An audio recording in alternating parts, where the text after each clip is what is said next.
but can anyone win versus JDXL? That's a topic for now as we move on into JDXL versus X7. Throughout the entire spring split, we talked about this one. X7 always won versus JDXL. Everybody was afraid of JDXL. X7 was like, yeah, but they cannot touch us. They can't touch us. Now, if JDXL win versus X7 today, it's going to be the Uno reverse card. Because in spring, this was like the marquee matchup. This was, if you wanted to know the top level of the NLC in the regular season, it was this matchup. Now, it didn't really work out in XL's favor. And while game one between these two teams was massively back and forth, the second time they faced each other was very one-sided. A couple of early game mistakes from JDXL basically put that game to bed. But this split, coming into it, JDXL have found a new lease on life. They've made some changes. They're looking so incredibly comfortable with the meta. Now it's X7 playing catch-up, and that's not something they've really had to do in spring. And you talked about in the beginning of the show, X7 are not what I thought they were going to be. Can they get there versus JDXL today? They are not what I thought they would be in so many ways, but did you see the graph in the beginning? This W for them? Yes, did you see the last If they win another one, we can't look into it like a W anymore. Little did you know, it's actually WarioWare. But what I mean is the last part of that W, they are going up. They're on the win streak. They're feeling so good. I feel like finally they have found everything that they need for their team in terms of identity, in terms of the play style. They should be on a very good morale right now. And if they continue like that, thank you very much. It's back. The W is back, and there we go. One more win, and we have to take the W away. It has to be another letter. Now, in the Summoner's Rift, in the Champion Select, into team compositions, I want to highlight a specific one. JDXL bot lane is slippery. It's a slippery snake. On the other side, it's Attila. If they pick something aggressive on Attila, and we know how Attila can be... Mongoose to the slippery snake. There you go.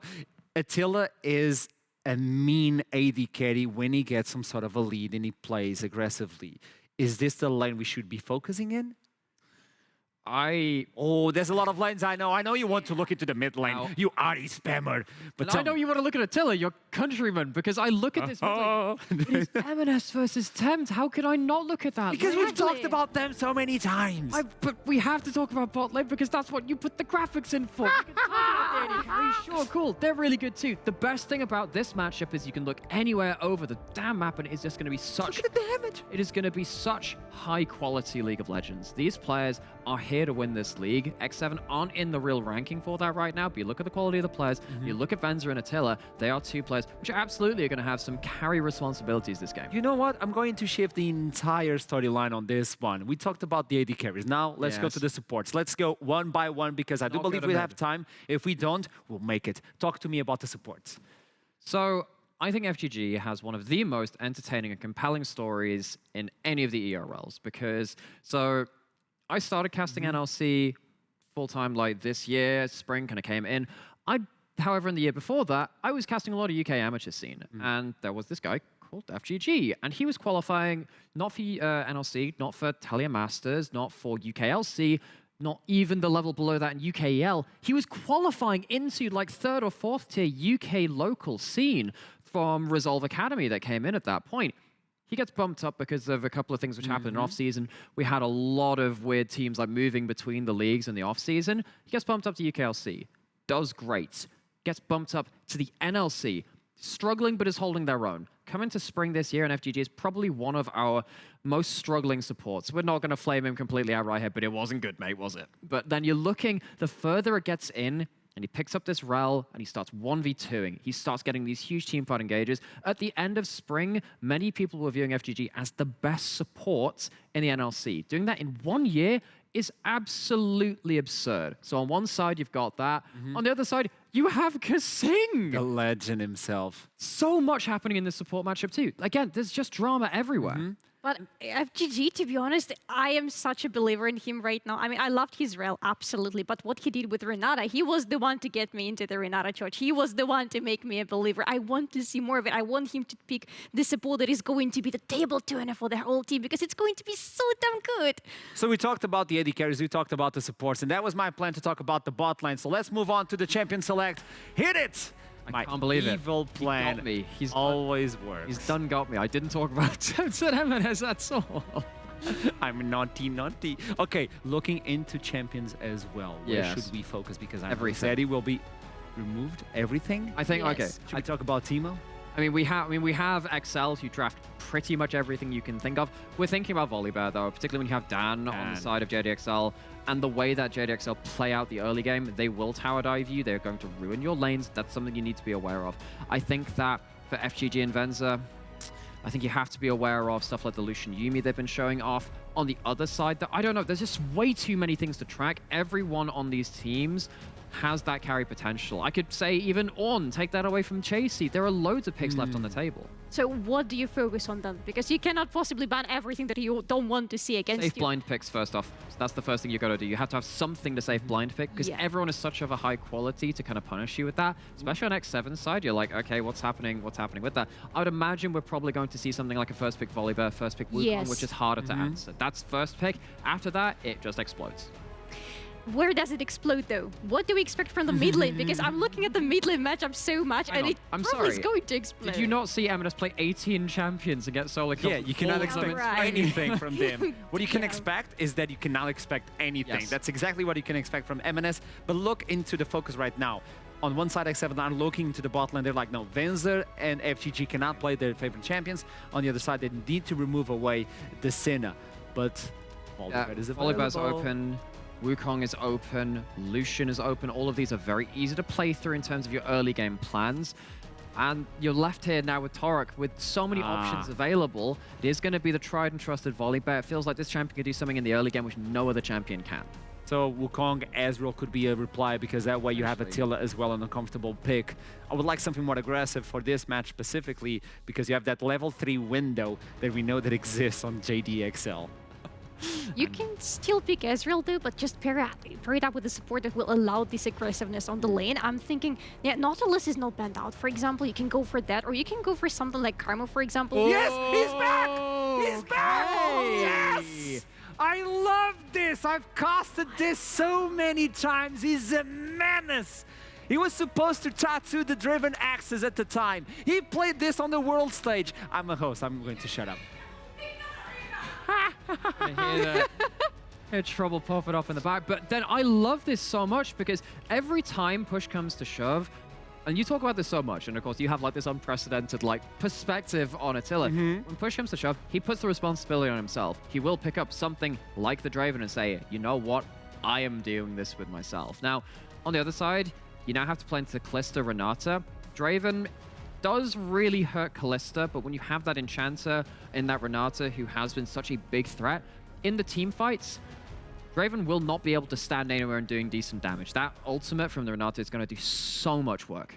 He needs to be so cautious about his positioning in the team fights. Is it locked? It is locked in, so more damage for the Draven, more peel for that pick as well. I have not yet seen Chan locked. Oh my god, I'm gonna cry. I'm so happy. This is a really kind of interesting situation now because you have quite an unfamiliar support matchup. This is Kasing's Janna. Kasing has been playing this. I remember Super Hot Crew when he was back on there. Oh my, okay, we're going back. He was playing all the enchanters back then. He was a Janna player. He was a Nami player. So this is like season 4. So this is old man years at that point. But I'm looking at the support matchup thinking, how does this impact the laning phase? Can actually the Janna do similar to the Kalista when you're looking for the engage that the Renata's trying to do onto the Wukong and the Draven? You've actually got a little bit of a mirrored archetype, very aggressive AD carry, very disengaged team fight focused support. I think they can cover some of each other's bases.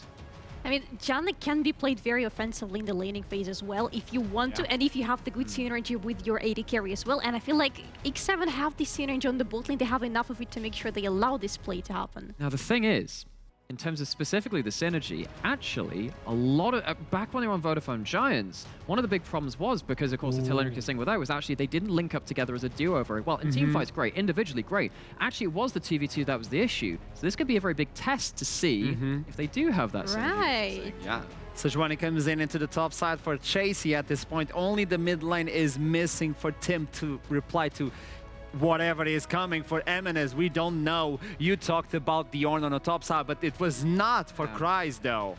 And for me, whenever I see Sejuani, I just go, why not pick Ornn? It feels like a That locked? It is locked in. What? It is Brand in the mid lane for Eminus. If the you unique bring the champion. ice, I'll bring the hotness. There we go. A song It's of a Ice and concert. Fire. Oh my God. We have a Song song. of We have Ice. a song of Ice and Fire in the NLC before George R.R. Martin can finish his next book. A last pick. Wait. I'm done. I love this. I love this. Oh my gosh. Okay. This is all over the place. I even wonder if you could. My brain is just kind of going all over. Final takes. Final takes. I think JDXL have much more backline access. I think that is going to be able to unsettle the carries of X7 better. I think there's a lot of similarities across a lot of champions. JDXL make it reach the backline easier. I would say JDXL have a victory for the draft, but slim. They can reach the backline, but also X7 have the means to make them stop to make sure they don't reach the backline, specifically with the How do you Janna and stop with it the all Sejuani.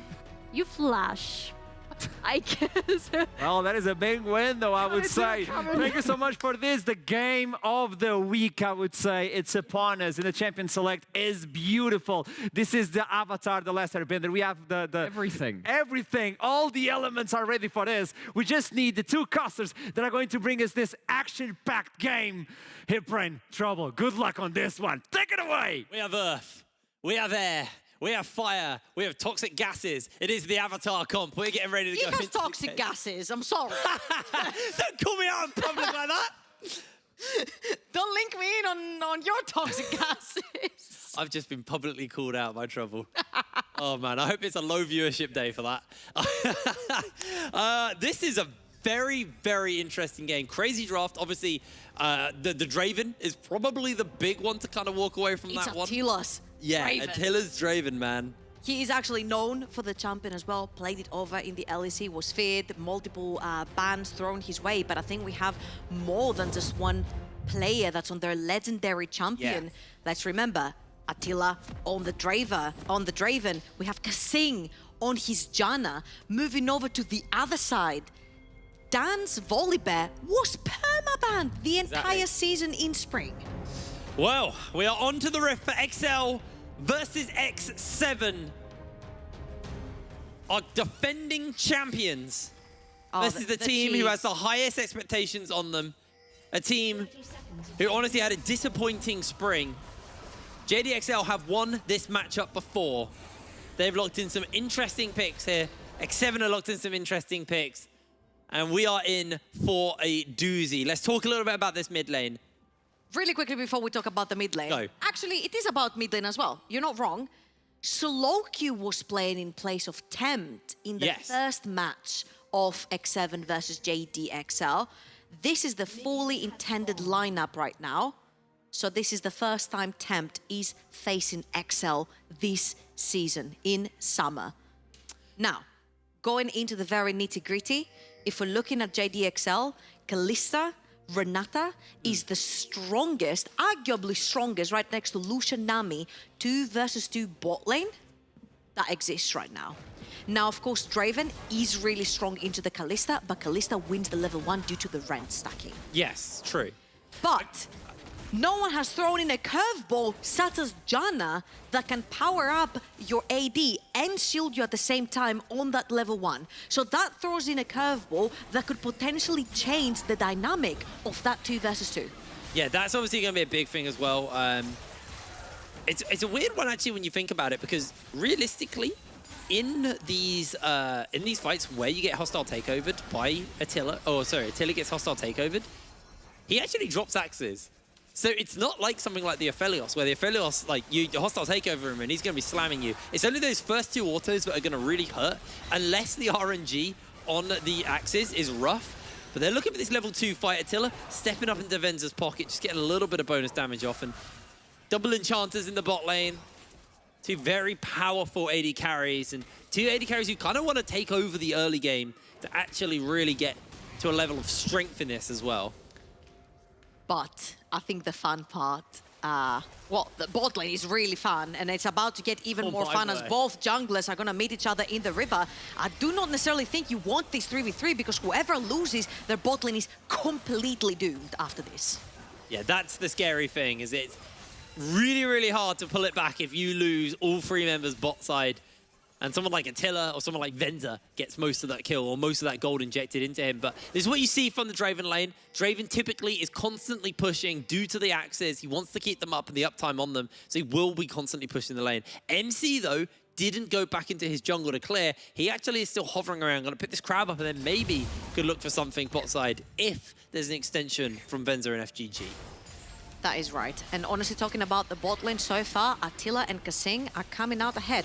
They're ahead in CS, they're ahead in HP bars as well. As you can see, Venza is pretty low on mana too. So far, it's going Attila's way. Now, something that I particularly find very interesting is that the MNS right here has brought another yet unique champion, even from Spring. It is the Brand. It's the first time we are seeing the Brand. He's running the first strike as well, which means that he's going to be banking on gold every time he pokes Tempt first, before that first strike is procced. And I'd just like to see what this Brand actually brings into the equation, because it is quite easy to reach the backline with the Brand ultimate, especially if X7 want to be bunched up. And when you want to protect the Draven with the Janna, with the Talia, with the Sejuani and Wukong, you're technically going to be very close to that Draven. So I'd like to see in what way that Brand brings synergy in the comp that XL have drafted right here, or if it's just standard practice into Talia just simply wins lane. Yeah, it's going to be actually very powerful, the Brand. Now, you kind of mentioned it. You are right. Again, it's another short-range comp with a team where a mage can have a lot of impact. So I'm curious to see what the build's going to be, because if you go like Leandri's into maybe even the Crystal Scepter second, you become a real force to reckon with. If everyone jumps in, you get those big AoE circles once those 3 abilities have hit you. Obviously, the Pyroclasm jumping between everybody. Everybody slowed down, everybody popping, everybody burning, and it makes a very easy chase-up for potential follow-up, as Kryze taking himself a pretty rough trade there versus Chase. He is able to get that Searing charge away before he gets hit by the permafrost, so we'll be okay for the moment. Top lane, we kind of expect to be a bit of like back to that top lane wet noodle fight in the top side.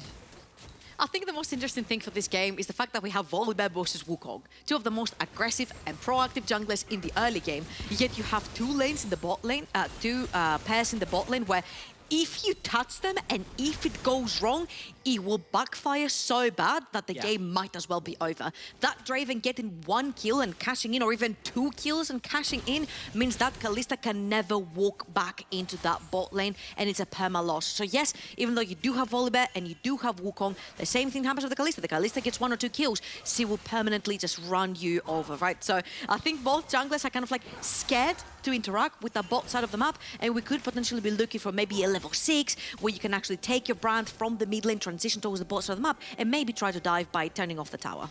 Well, Attila actually almost at that 150 on the Adoration stacks, so it's a fairly healthy cash in of gold if he's going to be able to pick up one of those kills. But has to be careful because he is dodging everything they've thrown down at him. Takes a whole heap of damage, heavily chunked out already, and I don't think X7 really want to go for any fights now, just due to how much damage that Attila has lost himself here. As Dan's found MC. I think right here you chase MC into your jungle, because look what the MNS has done to Tempt. Tempt is 0 mana, he's level 6, but he cannot use it, and MNS is perma shoving that mid lane, which means that if you do choose to do any sort of play towards the bot side of the map, that Brand is going to join much faster than the Talia, who is now stuck all the way to base, which gives JDXL the first neutral objective on the map, which is going to be an Ocean Drake. There we go, finishing up the cycle, getting our Ocean in there, getting our water bending in. Able to pick that one up as Kryze has found Chasey, catches him with a permafrost. There was a gas Drake as well, but they took it away. Yeah, thank God for that. As by the way, Kryze is not dead, but he was very close to being dead. 100 HP, 98 is what he ticked down to at the end there. Just about got out. Very, very close topside. And we're actually seeing this Sejuani having a lot of pressure versus Kryze in this top lane. Yeah, absolutely. And honestly, this is a Sejuani that is not running Flash. Chasey is running the Ignite right here, so he does want to put the pressure down onto Kryze, and he has done just that.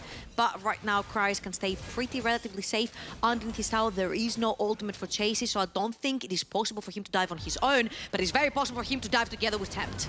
Well, he puts down the Orn Horn, trying to catch out, trying to get the knock up. It's a perfect Arctic Assault as Kryze is permafrosted down, and Tempt finds first blood. X7 are on the board. MNES is coming up, though. Pops the Ghost. He's got the Flash. He's got the Pyroclasm. Remember, the Pyroclasm will jump between the pair of them. He's able to throw down the E, has the Q, has the lockdown with the Pillar of Flame, and Chasey will be popped. MNES fires back with a kill himself, and now Dan may going to play towards the bot side. Got the 6, got the ability to turn the tower off, and Attila's half HP. Flash out from Kasing. Venza flashes forward. Fate's cool. Go, go, FGG. I choose you. And Kasing will go down. It's a super effective gank in the bot lane. Yep, and Kasing hurt itself in confusion right there because he thought he got away with the flash, but in the end, you can never get away from a Volibear and a Kalista lane. Really good stuff right there. JDXL uses the fact that the Taliyah will not be able to roam towards the bot side of the map. They knew that Wukong was playing towards the top as well, so they used the numbers advantage to dive that bot lane, especially because JDXL bot lane hit level 6 before X7's bot lane. It's so difficult to try and dive at Janna once he has that heal and that pushback from the ultimate. So it was a really great timing right there from jungle and bot lane duo to find that gank towards the bot side of the map. Again, you see, FTG not level 6, but Venza is, which means you can grab your Renata, flash in even from Venza, very aggressive right there, just to make sure you capitalize onto that Kasing. That is, though, 1-2 flashes used right there from the side of JDXL, and let's see if it will hurt them in the upcoming fight. Well, X7 actually collapsing in on this. They've got Chasey. He has the ultimate up and available, but it looks like XL should be able to pick this up. Pyroclasm on MNES has not been used, remember, so in the bot lane. Makes it so scary for them to go. X7 still tried to attempt the steal, or at least the threat of the steal.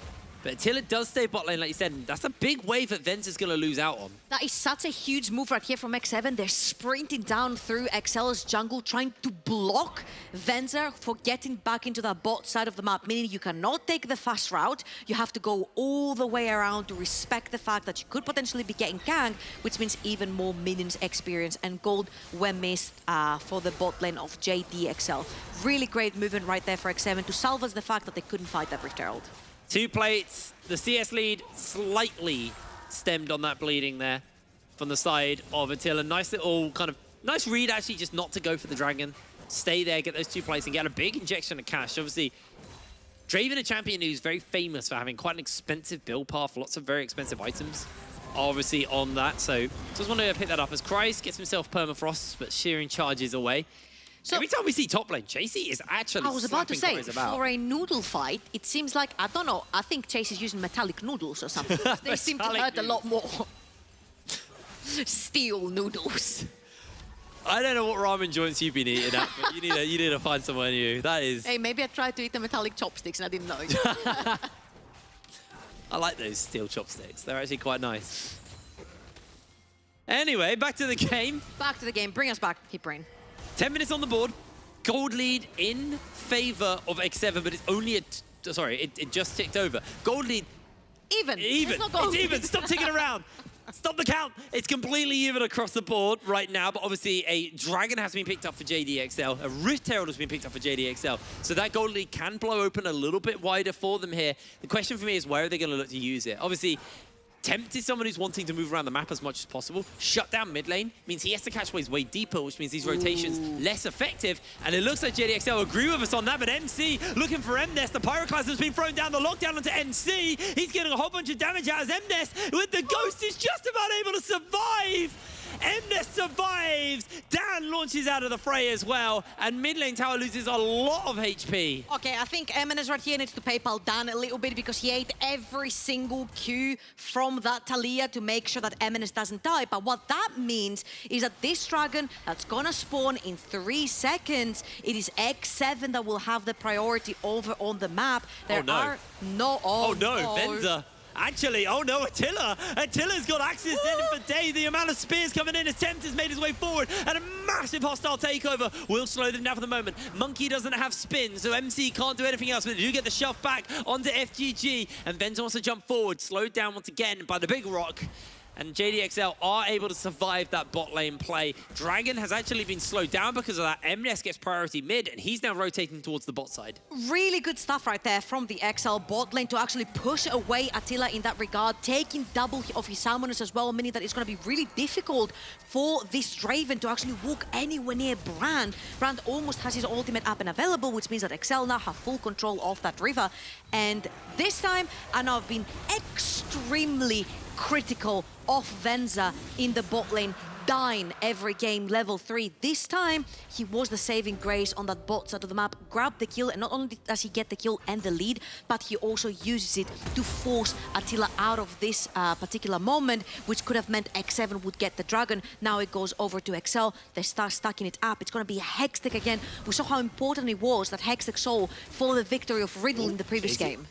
JC spotted out by that pink ward, but I actually thought he was going to go in with the Arctic Assault and land that Glacial Prison onto MNES. MNES able to read that off the pink ward he had placed down. Kasing's also in the area, just getting vision control for Tempt to play around. Obviously, Rifttail will be spawning up momentarily, and we'll probably see attention from XL towards that. Again, they really want to open this mid lane. They want to force Tempt back as far as possible, so Tempt can't just kind of surf around the map, come in with those big rock walls, and shut down and basically find these perfect dives. Attila has to be careful with Kasing, as Dan and FGG also getting more vision control. This is a very dominant kind of rotation of vision from both teams. First X7 go in, place a lot of vision, get a lot of control of the map, and then XL, they answer out by moving back in with their jungle jungle support and get themselves control on the area. They're clearing out all of this vision in this area, and Venza's just getting free time on the tower, on the wave, and his gold lead is growing off the back of this because he's amounting himself a 30 CS lead over Attila. And this is so important to mention that they made sure to take the last turret platings before minute 14 just hit onto this map, right? And what was more important is the fact that XL did not care about necessarily diving. They cared more about forcing Attila away from experience, away from CS, away from all this gold over potential kills for later on. Ooh. And it was a nice try there from MNES, but didn't actually hit the Q. So wasn't able to do too much, and now MC has gone berserk. They actually do catch out to Kasing. Kasing has to flash away as FGG. I think it was a little scattered there, a little bit too slow to pull the trigger on that Fate's Call, so it doesn't land onto Kasing. That is such a crazy game right now because JDXL's bot lane is completely taking over the map. And I keep talking about JDXL's bot lane. That was Dusty's bot lane last season. That was the bot lane that MC beat in playoffs to make it further than them. Another plane for JDXL. And might I remind you, FGG in that Dusty lineup was the shadow of Viking, the shadow of his jungler. And we are seeing the exact same thing right here. Venza can hold on his own since he's so strong in the bot side of the map, plays safe, 40 CS ahead at this point, and FGG perma-roaming the map together with the Volibear. I feel like JDXL are slowly but surely choking away X7 from that early game. They are just picking up so much control right now. That gold lead that was tied 5 minutes ago is now 3,000. Dan's got a Rift Herald in his pocket, so he can take this mid lane tower if he wants. He can take this top lane tower if he wants. Question for me is, where is he going to go? I would like to probably see it go in that mid lane. I think that's the best one. They're struggling to actually push into Tempt, so it's going to make that ever so harder. As Attila will get free time on this bot side. Cries is down here, and Cries has just to be careful because there are 3 members around. He's going to do his best to clear out this wave for now with the Bellows Breath and the Q. Oh, no. He's able to do so, but now Cries somehow has to avoid everything. Remember, He's all his spells. Cries can actually break walls down. He's going to throw out the ultimate, catch out onto one. He's found Kasing. Kasing has to heal, goes for the Searing Charge, gets bot back on the tower. Cries flashes away. Attila finds him with a Whirling Death, gets the cash in, gets the payload. And that must have been a lot of money going into Attila's pocket. I don't know exactly how we can figure out, maybe from the replay, exactly how much money went in, but that was a huge influx of gold for Attila. Mind you, yes, he has been deprived, but he hasn't died yet. 400 extra from the kill. Well, we'll watch him on the base because this is going to be a juicy base. I think he wants that tower first. Nope, he's not greeding. He's going to reset. He's going to get the item. I assume he'll finish up his shield bow off that and then probably get a fair chunk towards something else off that as well because he got a lot of gold. He had a lot of time in lane. There's the shield bow and a pickaxe. Okay, we changed the shield bow to a Kraken Slayer. Okay, Kraken we changed Slayer, shield double bow longsword. to a Kraken Slayer.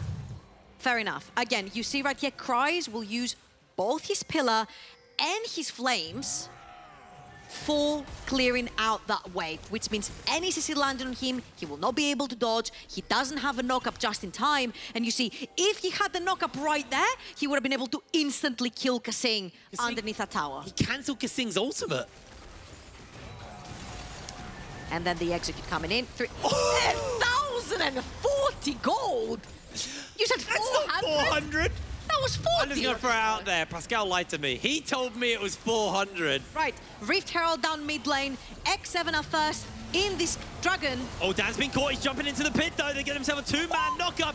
Dragon has been secured. The bailout is on, and the hostile takeover is huge. Everybody's going up and down like it's a bouncing castle. But this fight is won by X7. MNES on the wrong side of the map. No ultimate, no summoner spells. X7 slaughter JDXL.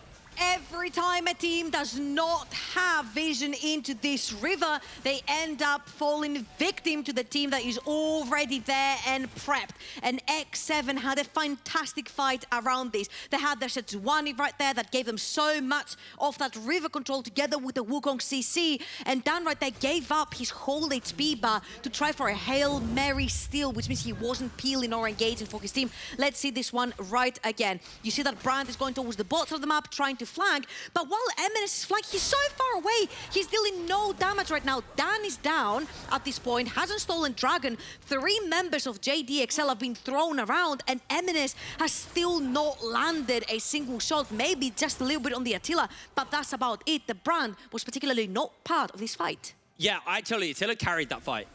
He flashed as the Pyroclasm went back to Brand, so it did... That was amazing!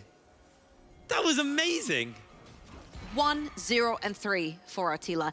2, 0, and 4 for Tempt. Mind you, this is the full lineup for X7. First time these two teams met, when XL pulled the victory over them, it was Slow Q subbing in for Tempt. Tempt is now back, he's running off all cylinders. 2, 0, and 4. Mind you, the fact that you're playing Talia does not make it easier for Venzer playing his Kalista at this point. You put down the rocks, you cannot dash over them, you will get stunned and you will get instantly killed by this X7. So, again, I don't think this Dragon was the end of the world. The gold is back to dead, even though it was 2,000 gold lead for XL. So they need to find more creative ways in how they want to fight, and absolutely they need to find better setup, because so far, X7 on setting up for these objectives have come out on top.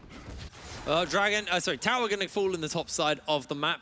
Dragon, not close to Soul, and it is also a Cloud Soul, so it's not the most impactful one, but you can see JDXL turn their attention towards this Baron, actually potentially looking to start it up. Remember, you've got a Kalista, you do this very, very quick, but Tempt's in the area, you could actually block him off of the wall here, and it was just a quick DPS check there from XL. You could see they are capable of a lot of damage, so X7 can't be sleeping on that. And the thing is, with the Kalista Rend, you can very easily coordinate it with your jungler to pop the Rend and the Smite at the same time, and there is no reaction time for your opponent jungle to try and dash in still, right? Oh, Chasey, it's gonna dive through. I thought he was playing a little bit aggressive right there, maybe try for a long-range snipe, but it's not gonna be the case. Another game starts becoming a little bit more difficult for XL, because you need your Ornn to face check for you, or your Volibear gets chunked out. But this Ornn is going to be stuck on a side lane trying to depush whatever Chase is doing. This game does not look like a team that's 9-0 versus a team that is 5-4. If you haven't watched the NLC before, you come into this, look at the scores and go, okay, XL are obviously the better team. X7 are the defending champions of the NLC. They were the team that actually shut down JDXL last split. Twice. So for X7 to actually, it feels like it's this recovery. Like you were saying, you take out Slowkey, you put Tempt in, you get the full roster together, and suddenly X7 are looking like a very, very viable competitor to hold on to their title. And JDXL, if you can beat them, you really prove that point as well. The Call of the Forge shot's coming in, and MC can just cancel the second charge. They're going to throw out FGG. He has the hostile takeover. He's going to land it onto Attila, and Attila is going to try and chunk out Kasing, but he dropped the axe, so he doesn't have the damage, and now it's on Dan. He's monsooned back, and X7 have got everything in their pocket to work with. Able to find a double kill for Attila. Cries is taking so much damage. Tempt is on a rampage, and MNES able to dodge away on the seismic shove. JDXL, that was an unbelievably scattered and clustered fight for them, and they lose out heavily for it. That was so chaotic. I don't know what Cries was doing. I think he was tunneling mid lane. He wasn't looking in front of him. MC was literally on him the entire time. Of course, when you start channeling ultimate, MC is going to interrupt you on the knockup. MNES wasn't even there, but the trigger has been pulled. This XL is being pulled apart, and X7 are running on full full cylinders. This is the former champions of the NLC. This is their first time playing against XL this season with the full roster, and so far they're looking like they could be the only team to take one victory off of them. Again, Cries! Wukong is on Cries the entire time. He channels the ultimate, obviously gets interrupted right there by MC. And on the top side of the map is just chaos. Dan is overextended, FGG is caught, Venzer is not doing enough damage, Eminence was not even there. He just waddled into the fight after it was lost. Like, there was nothing they could do. It's been 2 fights so far where I feel like XL are just not being patient for Eminence to join them. Yeah. It's either that Eminence is late into the call or that XL are accelerating without their mid laner. And I have not yet seen the full force that this brand can actually bring into team fights. Because I really like the fact that you're using Realize right here. Yeah. One bounce will mean that everyone is slowed down. Everyone is slowed down means that Volibear can read, means that Ornn can read, means that Venzer on the Kalista can play well around these fights. Yeah, this is what I wanted to see out of him. You obviously have so many slows you can now work with, especially if they can get Hextech Soul. A silver lining is JDXL did pick up the that dragon during that replay, or as we came out of that replay. So they are now 1 away from Salt. They got a bit of time till they get there. Have a little bit more time to get some items on Venzer, some little bit more time to get items on them Nest. But yes, it needs to be an actually coordinated fight, because I think X7 are just out team fighting JDXL, but partly because JDXL are letting them. They're just scattered. Yeah, they're it feels just like not... they're very confused on how they want to pull the trigger, because every time Cries has tried, he has been interrupted by something that's very obvious, such as Wukong being on your face for 10 seconds and you not realizing. Yeah, that's just playing completely unlocked screen, a screen away and clicking towards the fight. Yeah. Not paying attention, and now X7, they've been able to take every tower outside of the base, bar this bot lane one, so they want to try and get the full scores here. But it is a little bit scary because all of JDXL are about, they do have all of their abilities, and it's not like they're a particularly weak team. Dan's going to lose a lot of health, and actually they follow up with a whole lot of damage onto him. Able to survive, and they can use this next wave to push. They've still got about a quarter left on Baron. Venzer's going to eat the knock up as well. And there's the wall from Tempt, blocking everybody on the side of JDXL off as they're going to throw down the Call of the Forge God, but it gets interrupted by a tornado once again. Tower goes down, and now it's on for the fight. The Pyroclasm has been unleashed into the middle of X7. They're all losing so much health. Look at that hostile takeover! Everyone is caught! And X7 blinking health bars, but they continue the pressure up. They continue the chases. FGG's been caught until he's able to find himself a double kill, and Tempt is continuing to throw boulder after boulder into MNES's face. Somehow, X7 survive the fight, and they can continue the Baron push into the base of JDXL. They have not lost anyone. There is no damage coming in from JDXL. They have 2 tanks, a Renata, a Brand, and a Kalista. It's just not enough. These guys are not very heavy hitters. And on the other side for X7, they have such huge HP bars. So yet again, really beautiful stuff by Tempt to isolate 3 members and Cries. I've not seen him hit a single on-horn this game because it's been interruption after interruption from the side of X7. They get rid of Cries easily, and MC with the triple, quadruple knockup after this. Yes, we see the Eminence ultimate hitting everyone here, but it does not kill anyone. Everyone is literally 10 HP from dying. I mean, this is what I was talking about as well. That was best case scenario. That was a 5-man Renata ult. Got a 5-man Renata 5-man ult. Brand ult. But the problem is Draven drops axes. So he actually just ran out of damage on his own team. Hence why Kasing lived with a sliver of HP, because that last auto attack, even though it crit, wasn't an axe crit. So he didn't kill his support there. And that could have been a difference maker. Either way, an amazing ultimate by FGG. MNES also got the perfect ultimate off, but Cries needs to land these knockups. Otherwise, XL will be losing this game to X7. I'm just going to make it even worse. Go on. It's a 10,000 gold lead for X7, 26 minutes into this game. It's going to have to be a Hail Mary play for the side of JDXL to bring this back. It's going to have to be Soul stolen away, which is extremely difficult right now. You cannot walk through your own jungle because you're gonna die. And it's gonna have to take another probably 5-man hostile takeover into 5-man Brand ult. Which they can give up this dragon though. It's only the second for X7. They're okay to give it up if they want to get some more items on their Brand. If they want to wait for him to kind of come more online. He's building towards what looks to be that Cosmic Drive as the 3rd item here. Had his Leandri's upgraded. I can't remember what the actual upgrade name is. I was trying to go for Aha. it. Has now got upgraded that. The ornaments are coming in. So as Christ starts to get a couple more levels, we'll see the Immortal Shield bow get upgraded as well for Venza. So there are, you know, opportunities. They can give up this dragon. They can wait another 5 minutes. Yes, they would like to have Soul. It can give them even more time to play around. But also, if you give up Soul here, then it's Elder next. And if you're not ready for the Elder, you're in even more trouble. So maybe it is actually best for XL to give this up, unless they can find amazing opportunities to find a big team fight and somehow pull it out. But like you noted, it's a 10,000 gold lead. The odds of them actually finding that team fight victory, very, very low. Yeah, absolutely. But right here, XL cannot walk out of their base, which means that in 10 seconds' time, they will not be fighting for this dragon unless they choose to somehow pull the trigger for this Baron. But it could mean complete disaster, right? If you do contest and the Baron goes over to X7 and your entire team is dead, you're going to instantly lose the game. And I completely agree with you. Making sure that that Elder is not popping 5 minutes time from now is so important to try and get more items. Talking about items, though, and talking about Elder Dragons, 10,000 gold difference is not something that you close out really easily unless you're playing against Eminem in the NLC. So X7 are definitely not going to let go off of this one. 505 for Cassin, 507 for Temp. The two carries for X7 are showing up big time today. Look at the posture here. Everybody is setting up for a potential fight. Chasey loses his passive as FGG does find him. They get a little bit of poke damage off. We see the Cosmic Vibe has been finished up onto Nias, who has to flash away. He throws out a little bit of damage. He still has that Pyroclasm. He's able to survive for just a little bit longer. But Nias, he's burnt all the summoner spells. He needs to reset, and that is just Baron now for X7. That's it. XL have lost every prior that they had in the mid lane. They cannot push in that mid lane wave.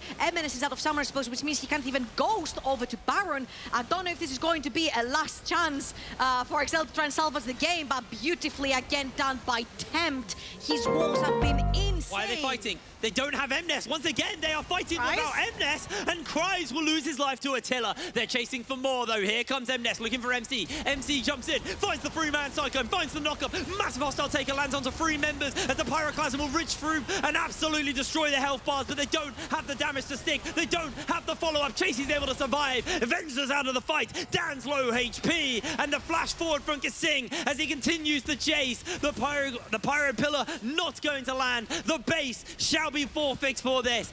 JDXL struggling to find an opportunity as Chasey will find a kill on to Nias. Dan has respawned. He's got FGG in his pocket, but they are out of fuel in the tank. There is nothing left for JDXL. The seismic shove, the takedown, the glory kill for X7. They may have lost this matchup the first time, but they strike back the second. I don't know what you're saying here, Hipbrain. Tempt doesn't remember losing to JDXL.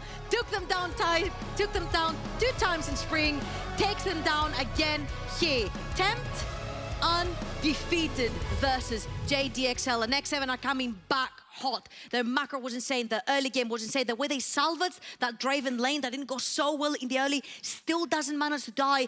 Cashing in on 1,040 gold plus 300 from the actual kill was what put Attila back into this game. And honestly, I have to say that was not the best game from Kryze on his own. It looked like he was completely miscoordinated compared to his team, and I think this cost them a bunch of fights, which turned the game around for X7, and when X7 are playing so pixel perfect, you're not allowed to have an off day.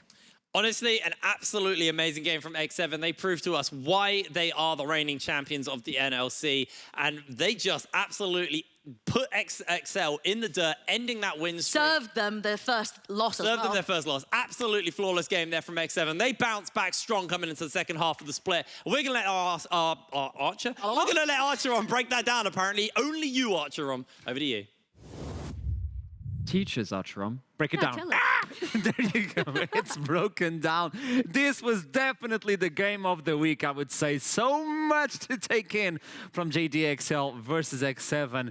Let's start slowly. Early game, JDXL looked good. They did, and they did pretty much characteristically what they've done for most of their games this split, which has been they play through their bot lane and they have Dan heading down there on something like the volley bat, setting up dives. They managed to do that, of course. They managed to catch out that Janna post-level 6 too, and it seemed like things were going pretty well in that regard, similarly stacking up their dragons.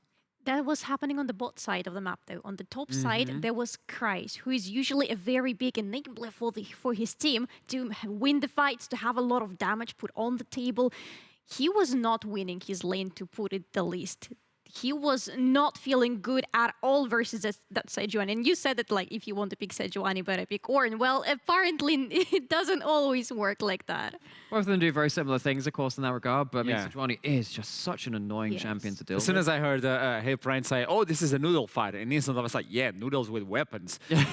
That's a lot of percentage damage. I've been dealing with Sejuani on top. Look, it's a spaghetti spear. No, that's a lot of damage. And Yes. you said something in the green room as well, like we're looking at you, Naimera. The fact that you were saying, do they still know how to play from behind? And I think specifically, do they know how to play when Kreis is behind? Because I think the 1v1 matchup, like you were getting pushed in, but you weren't losing that much farm. It was like, it was okay. You could deal with that. But when it gets to the point where actually you are now a liability on a side lane, you are now at the point where your team cannot enable you to survive. That's where things become a problem. You get cashed in by that Draven. You're losing those outer turrets on those side lanes as well. Kreis was on real, like, intensive care for most of that game because that was really just trying to keep that on in the game. And then you make mistake. You pick up fights when you're not ready for them because you don't have Kreis fully online. That's And desperation. most of the time, the biggest problem is you don't have MNS with you either. Like, point me to a fight where MNS was with his team and he was fully online with. The last one. Okay, thank you. And he died. And he died. Kreis at the got very caught start. first. Always someone getting caught without the rest of the team. Now I have the pleasure to talk with Nias, the coach from X7. Welcome back to the show. Okay, that's the smile I was looking for. The undefeated Kings goes down yet again at your hands. We need to talk about a lot of things, but can we start with the champion select? Can we go to Talia mid? Nobody believes in it. Why do you believe in it? Explain to me and share your knowledge. It's one Google search away. Tempt Talia, and you'll find a beautiful pentakill, LCK 2017. So Tempt is the best Talia in Korea, probably in the world. So, like when they pick a comp like that, Talia is just a really good pick. Okay, and why the Janna as well? I mean, I can't leak too much, right? But Okay. Janna is really strong individually, and when basically your players are just better than the enemy team, you can basically just get away with picks like that. So that's obviously more on the game stuff. I'm actually more interested on the mentality stuff too, because again, this is very much a big confidence booster. Knocking down the 9-0 JDXL, doing that as X7, keeping this great head-to-head record over them. How much does this mean for you, and how does it mean for your players as well? What's it? Well, okay, yeah, that's what it means. Welcome to the show. How does it feel? I mean, Atrum. Excuse me, why picking Janna? Because why not? No, I wanted more into that one because specifically I think Janna is a really good pick. But most importantly, I would like to ask him if the Mikhail's Crucible was a plan from Nias itself or Kasink. Well, Nias is back. I think Nias is back with us. Hello, you hello, can hello. finish your Yes. okay, wrap up. This is about confidence, a lot of it. How much does this win mean in terms of the mentality of the players? We've had a rough split so far. I mean, to be honest, it literally means nothing. Like, we know that they're a better team. We're scrimming teams that are 5 times as good as these guys. So, like, it's literally nothing. Like, I think they're really overrated, and I don't even think they'll make European Masters again. So, it's kind of whatever, to be honest. We're just looking to improve ourselves. So, that's it. Jesus, dude. No, I mean, it it's just doesn't reality, take... though. Like, you can just look at their gameplay, and you can look from day one till now. They haven't improved. They're still making the same mistakes. They still draft the same way. They're just basic team, and you know, if you take 5 minutes time, you can just easily beat them. And I'm pretty sure Riddle and probably Astralis will do the same thing. That's the hot take. Well, I missed you on the interviews, Nias, by the way. I know Attila is spicing up things, but I know if I really want spicy takes, there you go. Nias, now with this victory, it seems like you have a perfect start for the second half of the split. What can we expect from X7? First place again? Total destruction. I mean, you've seen our games, right? Where we don't get level 1 invaded. We're stomping everyone. Like, there's just no doubting about it. We're completely stomping everyone, and we'll only continue to improve. Well, welcome back to the NLC, Nias. Thank you so much for the interview. I have one last message. Can I Yes. say it? Yeah. Hope so. This is Studan from the enemy team. Thank you for writing in the pre-game. How's the food poisoning? Food poisoning is great. Enjoy getting stomped. Bye-bye, guys. Thank you, Nias. I mean, I know he doesn't have like a handheld mic, but that wasn't just a mic drop. That was a mic smash. That is like through the table. It's gone into like the neighbors downstairs. That is like a mic firmly embedded into the Earth's crust. Oh, you didn't know Nias, did you? No, it's my first time. I need to, That's I a need to lot of think about it. aggressiveness coming in from Nias. guessing. Is really proud of his team as well. This is something that I've got from the spring split as well. You want to say something? I'm just saying, that is spicy. That's awesome. That's going on Twitter. That's going everywhere. Don't get me wrong. But if they now lose to JDXL, oh my word, you had best be prepared. But in my opinion, this is interesting. I would say interesting because it sets the stage, and if that happens, you have a story. You have something to talk about specifically outside of the game. I'm not saying it's good or bad. I'm just saying it exists. Yes. Okay. On to the other side, though, we have a lot to talk about with JDXL. It's going to be, well, we're going to toss it to the coach as well. I don't know if Torok is already ready for this interview for JDXL, so we'll take our sweet time. What I was talking about, Jana, was the fact that Michael's Crucible to me was such a good reply, and I wanted to know if it was Nias or Kasing with his knowledge and his experience to bring it. It's not about the specific play with the Sejuani. It's about the fact that if you see a rel and you have a hyper carry on your team, instant. That was the fastest Michael's Crucible I've seen in my life. Every single time he was possessed. As soon as he got contaminated, Kasing was there. I got you, buddy. And Attila was back in the fight. And Attila was the carry. And Attila finally playing for those hyper carries. Enough with the Ezreal. Enough with the Vados gameplay. Shooting from afar. Now I watch on your face, Kraken Slayer. Draven. Yeah, and enabling that is obviously very, very important. And when you've got the Renata on one side, it's kind of meant to be there to deny that Draven. Removing that Renata ult as the big threat, yeah, that really changed the way that the fight's evolved. That's why, to me, when you see something really OP, I don't agree. There's always a counter. You just need to look into more than 150 champions. Did you play against Release Zoe? I played versus Release Black Cleaver and Shinzao as well. And I was there since the beginning, things. okay? So I know what's OP. I was born on it, and I suffered a lot. On to Torok interview. Hello, Torok. Hello. Hello, mate. It is such a pleasure to have you back in the show. It is such a pleasure. Do you want to say anything before we start?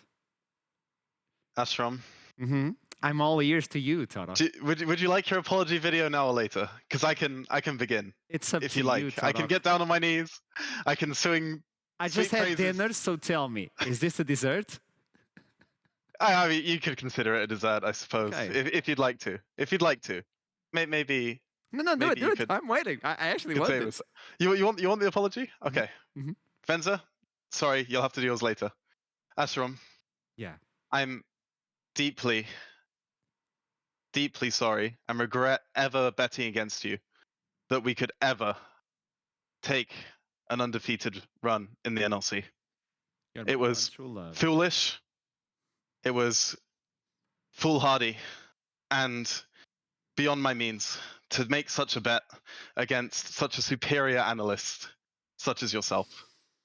And so it is with a heavy heart that I accept we're not going to finish this split undefeated. I'll send you a Wi-Fi kiss for a closer heart to you. Thank you so much. On to the game, though.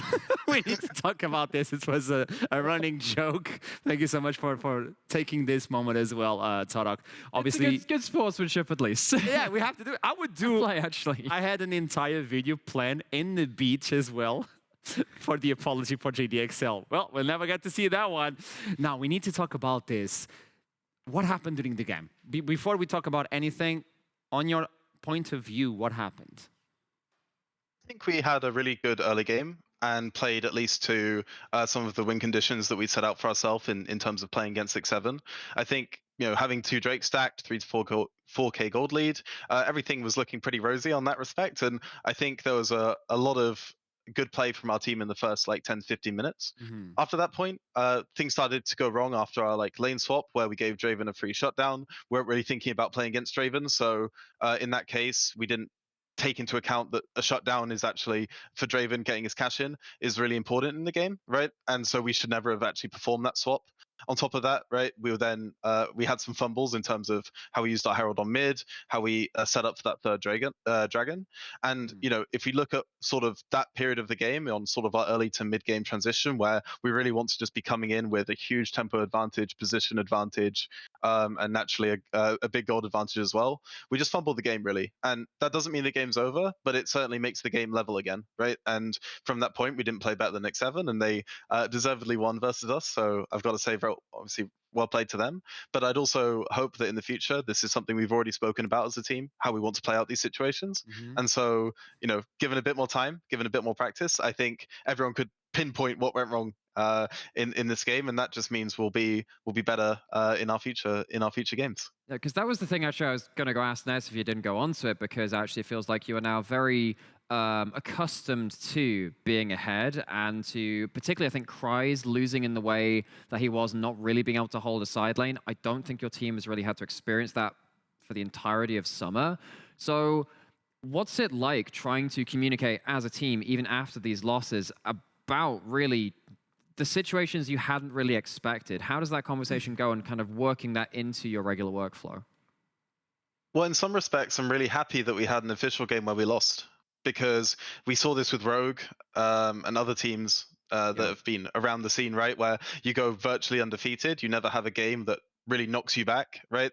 And you have to be able to speak about it as a team, right? So I think having this situation created for us, in a sense, is really beneficial to our overall development, and should mean that, when we move towards the rest of the split, that we're growing and getting better.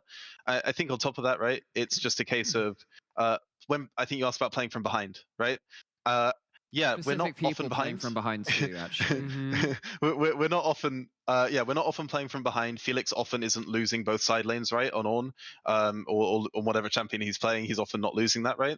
And so we have to learn different ways of solving the map and generating winning situations, right? And being behind in an official game, at least in that sense, losing both side lane matchups, not being able to really play the game as we'd like when we do when we're ahead, well, that definitely presents a different problem, right? And so I think it's really important for us to say, okay, well, we've naturally played this from scrims, we didn't manage to execute it in our official, and when we know the way to find these types of solutions in the future, we can bring them into our officials and also execute on them, and hopefully do it a bit better if we ever fall behind again, right? So it's just about knowledge. It's just about knowledge, repetition, and I think we'll get there. Hey, regardless of what happens, it's still early in the split. You guys are at first place, only one defeat, and best of luck throughout the rest of the split. Let's no hope more bets? You don't want to make another bet? Okay, tell me, what bet do you want? I don't know. It's between you two. I'm the instigator. You were just reminding you. So, both of you were here. Propose a bet. Go on. JDXL beat X7 in a best of 5. You believe that's possible? Nameri, you're speaking my language. For this. I'm making it easier for this time. It's not an undefeated split. You willing to take that, Archerum? I'm willing to take that. Okay. I'm willing to take any bet. I just love. And what's on the table? What's on the table? What do you want, Torok? I want to. Well, I mean, maybe a Nias apology video could be good, but I don't know if we can bring him in. So let's fish and see if we can honestly, put up. I'll just take the win over X7. I think that would be nice. I'll just take that as my victory when they get absolutely demolished in a best of 5. Oh, okay. So we're love cooking. Instigating this. We're cooking. Thank you so much for this one, Torok. It's always a pleasure to talk with you. See you in playoffs. And see you in playoffs. Thank you. Wave. I did wave. You Just did wave. Sinisterly. No. Yes.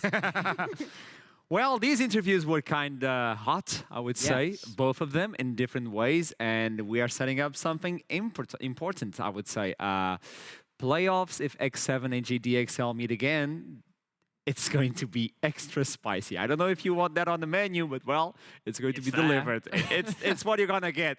That's the menu so far. Can we look into the standings, because not a lot has been changed in the top of them, as you can see. Well, almost see 9-1 for JDXL. Now you can't, but X7. What I think they jumped. We broke the script so hard that actually now the graphics are broken. Yeah. Oh, no. Our media guy was like, wait, I can't do this. This is not the script. Doko, please adapt.